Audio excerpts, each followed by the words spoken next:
Assalamualaikum warahmatullahi wabarakatuh. Perkenalkan, nama saya Asnani dengan NIM J1A1222224 dari kelas K3B. Di sini saya akan menjelaskan bagaimana alur dinamika racun seperti pada gambar di atas. Gambar tersebut menunjukkan rute pengerapan, distribusi, dan ekskresi zat berpotensi beracun. Adapun penjelasan alurnya, yang dimana yang pertama yaitu penerapan racun dimulai dari ingesti atau proses menelan racun yang ditelan masuk melalui mulut, kemudian ke saluran gastrointestinal, kemudian diserap oleh tubuh, kemudian ada melalui inhalasi racun yang dihirup melalui hidung atau mulut, masuk ke paru, kemudian pengerapan kulit racun juga dapat diserap melalui kulit, kemudian masuk ke cairan ekstraseluler. Yang kedua ada distribusi, di mana setelah pengerapan racun didistribusikan melalui darah dan sistem limfatik ke berbagai organ tubuh termasuk hati atau liver. Di sini racun di metabolisme beberapa zat racun mengalami sirkulasi interhepatik, yaitu disekresikan melalui empedu ke saluran pencernaan dan dapat diserap kembali. Kemudian ada ginjal. Ginjal mengerang racun dari darah dan mengeluarkannya melalui arseni atau urin. Kemudian cairan ekstraseluler, racun bisa tersimpan di cairan ekstraseluler yang mengalir ke berbagai bagian tubuh. Kemudian organ dan jaringan racun dapat tertimbun di organ, jaringan lunak, lemak, rambut, kuku, kulit atau tulang. Kemudian yang ketiga ada ekskresi atau pengeluaran, yang dimana melalui feses racun yang tidak diserap oleh saluran pencernaan dikeluarkan melalui feses. Kemudian ada udara yang dihembuskan atau eksperot, air racun berbentuk gas dikeluarkan melalui paru-paru saat bernafas. Selanjutnya arseni atau urin, racun yang telah disaring oleh ginjal dikeluarkan melalui arseni. Kemudian sekresi lainnya, racun juga bisa disekresikan melalui struktur sel struktur seperti kelenjar keringat dan kelenjar susu dalam bentuk keringat, air liur, susu, dan air mata.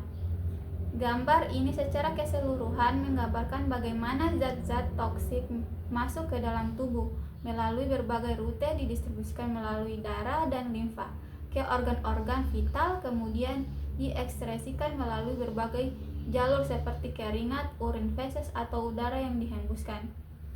Baik, itu saja penjelasan dari saya. Saya akhiri dengan ucapan wabillahi taufiq wal hidayah. Wassalamualaikum warahmatullahi wabarakatuh. Assalamualaikum warahmatullahi wabarakatuh. Perkenalkan, saya Asnani dengan NIM J1A1222224 dari kelas K3B. Ini saya akan menjelaskan mengapa telapak tangan yang pucat akibat getaran seperti gambar di atas ini. Langsung saja, telapak tangan yang pucat akibat getaran sering disebabkan oleh kondisi yang disebut vibration inducer atau sindrom sekunder. Hal ini terjadi akibat ketika paparan getaran yang berulang dan terus-menerus seperti dari alat-alat yang bergetar seperti bor dan gergaji. Resin dapat menyebabkan penyempitan pembuluh darah di tangan. Adapun beberapa alasan yang terjadi telapak tangan pucat akibat getaran, yaitu yang pertama karena penyempitan pembuluh darah. Getaran dapat menyebabkan penyempitan pembuluh darah atau vasosasme pada tangan dan jari yang mengurangi aliran darah. Ini dapat menyebabkan pucat pada telapak tangan dan jari. Kemudian yang kedua yaitu kerusakan saraf.